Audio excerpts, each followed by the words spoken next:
Anant academy of mathematics में आप सभी का स्वागत है। आज हम 12th क्लास का first chapter relation and function करेंगे। सबसे पहले तो हम रिलेशन के बारे में बात करेंगे कि रिलेशन कहते किसे हैं। मान लो हमारे पास दो सेट है, एक सेट ए है, दूसरा सेट बी है। जहाँ पर सेट ए का एलिमेंट सेट बी के एलिमेंट से किसी भी एक पर्टिकुलर वे में रिलेटेड है, तो उनको मिला करके जो रिलेशन बनेगा उसी को हम आर से डिनोट करेंगे और उस आर को हम रिलेशन कहेंगे। तो सबसे पहली डेफिनेशन आती है एम्पिटी रिलेशन की। A relation R in a set A is called empty relation if no element of A is related to any element of A. यानी कि जो सेट ए है उसका कोई भी एलिमेंट ए के किसी एलिमेंट से रिलेटेड नहीं होगा, तो उसको हम फाई से डिनोट करते हैं और फाई सबसेट होगा ए क्रॉस ए का।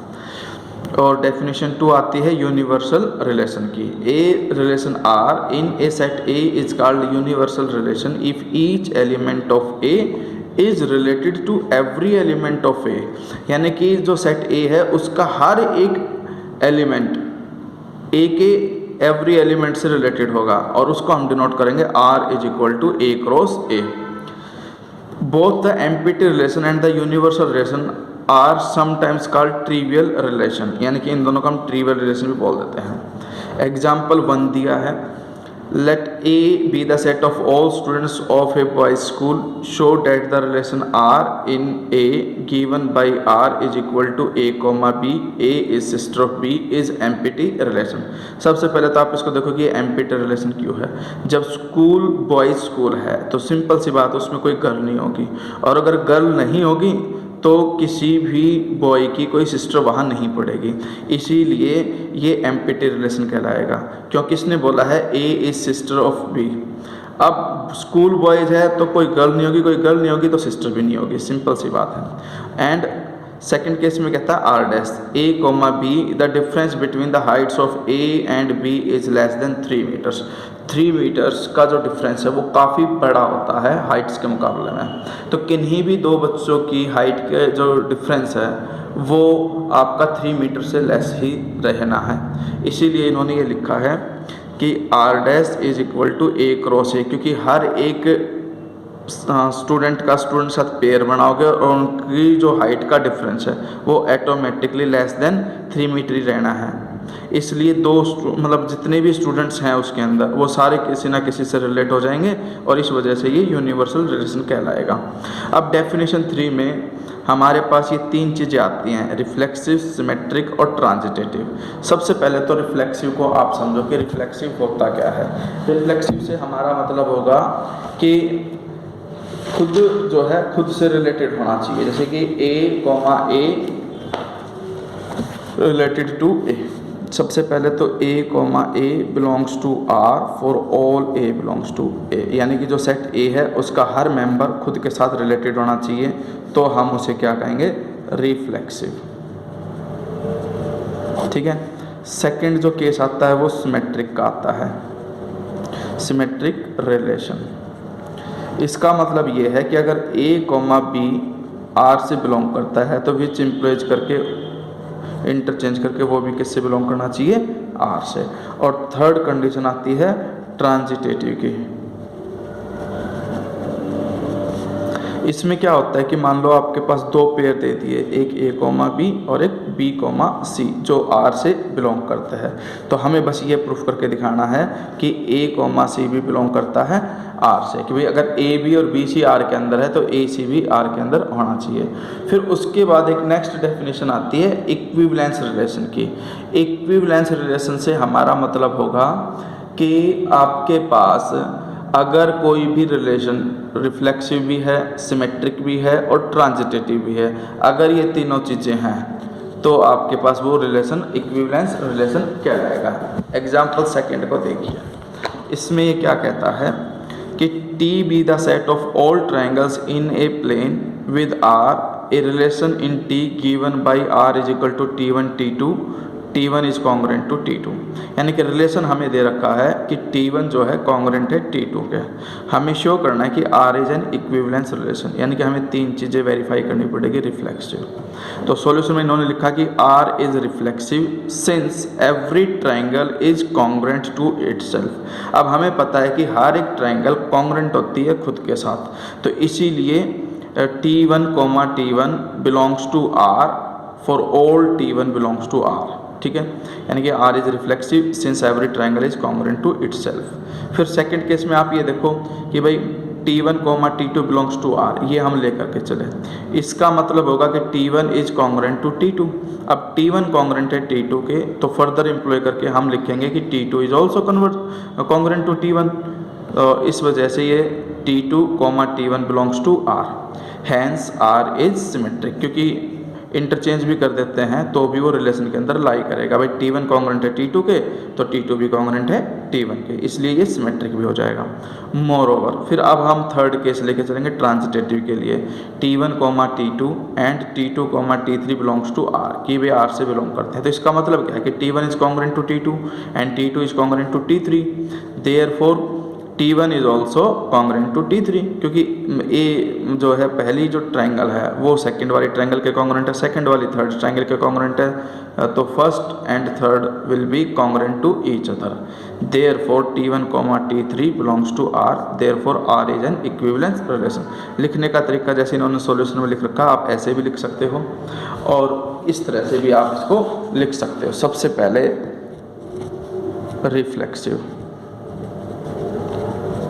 ठीक है, since T1 T1 belongs to R for all T1 belongs to R, ये तो ट्रांजिटेटिव का हो गया।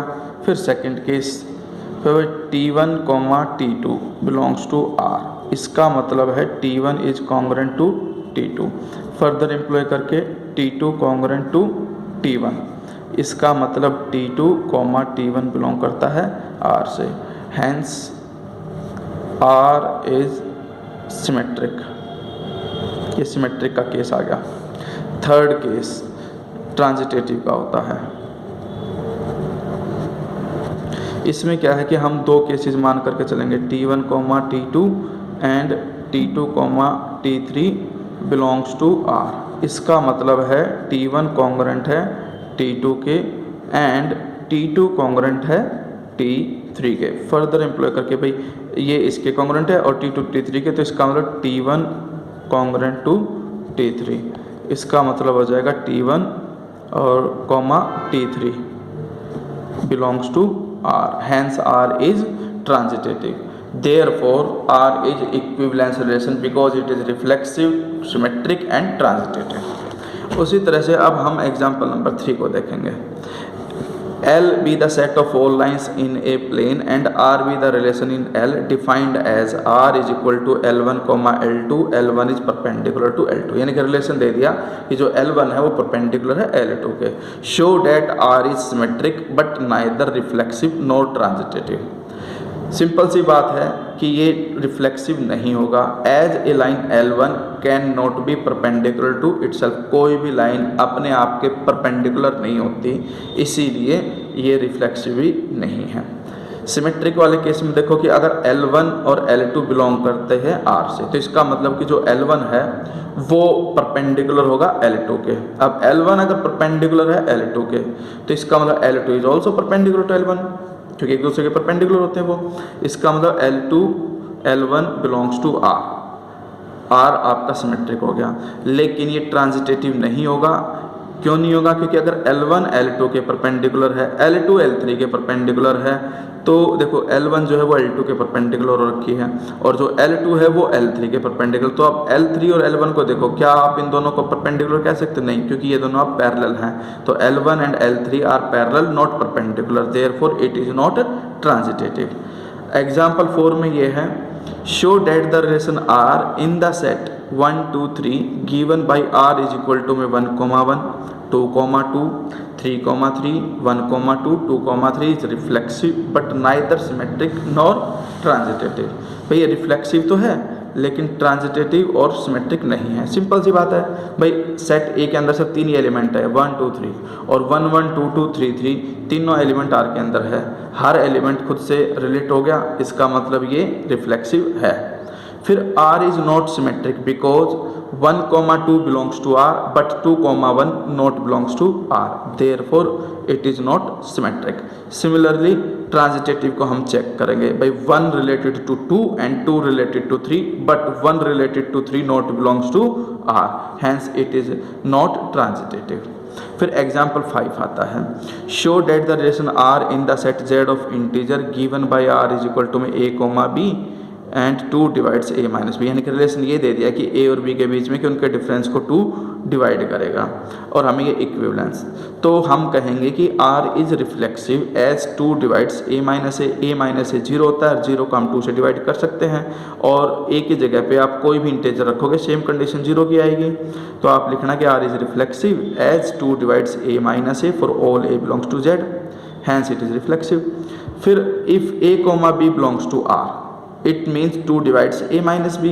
अब A माइनस बी को 2 डिवाइड करता है तो सिमिलरली इंटीजर के अंदर B माइनस A भी होगा, क्योंकि हर नंबर का नेगेटिव इंटीजर के अंदर होता है और B माइनस A भी एक इंटीजर होगा और A माइनस B अगर डिविजिबल बाई 2 है तो B माइनस A भी डिविजिबल बाई 2 होगा, therefore B, A belongs to R, hence it is symmetric. अब ट्रांजिटिव में लेके चलो कि भाई A, B बिलोंग करता है R से, B, C बिलोंग करता है R से, यानी कि A minus B divisible by 2, B minus C also divisible by 2।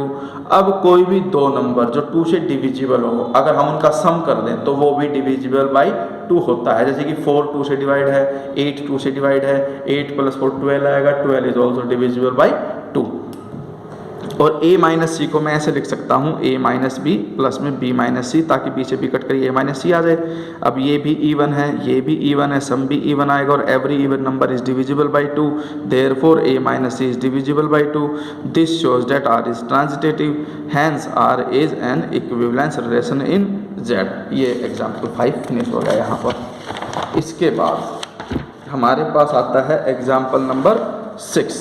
Example number 6 में ये है कि भाई आपके पास R be the relation defined in the set A is equal to में 1 2 3 4 5 6 7 बाई और by R A, B both A and B are either odd और इवन, कि भाई या तो ऑड होंगे या इवन होंगे। Show that R is an equivalence relation. Further show that all the elements of subset 1 3 5 7 are related to each other and all the elements of subset 2, 2 4 6 are related to each other, but no element of subset 1 3 5 7 is related to any element of 2 4 6। तो ये simple सी condition है, देखो इधर कि भाई ये reflexive तो होगा, क्योंकि रिफ्लेक्सिव में क्या होता है, सेम एलिमेंट सेम से रिलेटेड होता है, यानी कि A, बिलोंग्स टू R। अब आपको पता है कि भाई जो A है वही ये वाला A होगा, यानी कि A अगर ओड है तो ये A भी ओड होगा और ये इवन है तो ये इवन होगा, इसका मतलब ये बिलोंग करेगा R से और R क्या होगा, रिफ्लेक्सिव। अब हम सिमेट्रिक की कंडीशन में आते हैं। सिमेट्रिक का मतलब A, B belongs to R, इसका मतलब both A and B must be either odd और इवन, या तो दोनों ओड होंगे या इवन। अब ये दोनों सेम है, या तो ओड या इवन, अगर मैं इनको इंटरचेंज भी कर दूँ तब भी वो सेम ही रहेंगे। भाई अगर देखो जैसे 1, 3 दोनों ओड हैं तो 3, 1 भी दोनों ओड ही रहेंगे, क्योंकि नंबर तो बदला नहीं है, बस उनका स्पेस बदला है, तो इसलिए ये आपका सिमेट्रिक भी होगा। उसके बाद भाई A, B रिलेट करता है R से और B, C रिलेट करता है R से, इसका मतलब A एंड B, भाई A और B सेम होंगे या तो इवन या ऑड, उसी तरह से B और C भी सेम होंगे इवन और ऑड। लेकिन ध्यान रखना जो A है वही B है और जो B है वही C है, तो इस तरह से A, B, C तीनों के तीनों या तो इवन होंगे या ऑड होंगे। तो आपको लिखना है कि all elements A, B, C must be either even और ऑड साइमल्टेनियसली। इसका मतलब A, C भी सेम होंगे, क्योंकि जो A है वही B है और जो B है वही C है, चाहे वो ऑड हो चाहे इवन। तो A और C भी बिलोंग करेगा R से, hence R is equivalence relation. Further all the elements of 1 3 5 7 are related to each other, यानी कि खुद के साथ, देखो 1 का 3 के साथ, 1 का 5 के साथ, 1 का 7 के साथ, क्योंकि ये सारे ओड ही आएंगे, सेम टू सेम हो गए, ओड ओड ओड। इसी तरह से 2 4 6 भी every element is related to itself, क्योंकि 2 का पेयर 2 के साथ करूँ 4 के साथ या 6 के साथ, या 4 का 2 और 6 के साथ करूँ तो इवन का पेयर इवन के साथ ही बनेगा, क्योंकि इसमें कोई भी ओड नहीं है। तो इसलिए each element of 2 4 6 is related to this. लेकिन आपके पास इसका कोई भी एलिमेंट इससे रिलेट नहीं करेगा, क्योंकि जब हम पेयरिंग करेंगे तो ये 1 ओड है 2 इवन है, और 1 ओड और 2 इवन की पेयरिंग नहीं बना सकते, क्योंकि हमारे पास रिलेशन में स्पेशली मेंशन कर रखा है कि या तो इवन होगा या ओड। लेकिन जब हम 1, 2 का पेयर बनाएंगे तो एक इवन हो जाएगा एक ओड, जिस वजह से वो आर में बिलोंग नहीं करेगा। तो ये आपके 1.1 के एग्जाम्पल है।